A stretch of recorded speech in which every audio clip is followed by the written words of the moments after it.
Opposition Leader Kamla Persad-Bissessar says the latest fuel price hike is a direct result of the closure of the Petrotrin refinery. In a release, Mrs. Persad-Bissessar said the increase in fuel prices will increase the cost of goods and services across the board. She said with food prices also likely to increase further, she is of the view that there is no plan in place by government to treat with the nation's food security. Pointe-a-Pierre Member of Parliament David Lee, in a statement, called on the government to commit to decreasing the price of fuel as soon as global prices decrease. Minister of Finance Colm Imbert announced on Friday in the Parliament that gas prices would increase by $1 per litre and diesel by 50 cents per litre. The Tobago Business Chamber says it fully understands and appreciates the need of the government to balance its budgetary allocations. However, Chamber President Martin George says it comes at an unsuitable period for citizens. He said the Chamber also understands government's need to increase its revenue to ensure that it matches its spending. Mr. George says the increase in fuel prices are unfortunate, especially as the nation makes its way out of the pandemic.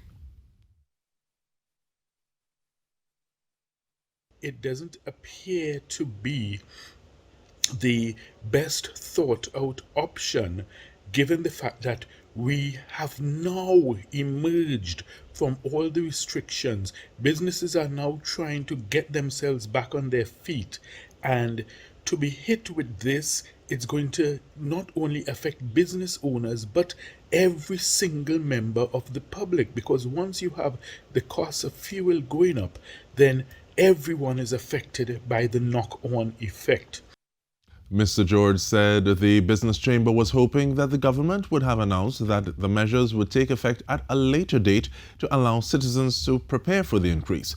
Minister of Finance Colm Imbert said the measures will take effect from April 19. They would have some time to make preparations for it. Businesses would have some months to, get back in their sales, get back their customers, get themselves back together, rather than being hit with this after we've had the recent increases in the price of bread, the recent increases in the price of flour. So, it's like the citizenry is reeling from aftershock and aftershock and aftershock, and it really does not augur well. The leader for the Movement of Social Justice, or MSJ, David Abdullah, said the closure of the Petrotrin refinery was an economic crime and called on citizens to take action following the announcement of the increase in the price of fuel on Friday. In a statement to the media, Mr. Abdullah strongly condemned the government's decision and called on citizens to protest against what they described as this latest attack on the lives of the ordinary man and woman by the government. He believes the increase in the price of fuel will see yet another increase in maxi and taxi fares. The party said workers and those in middle or low-income households cannot afford to pay more for transport.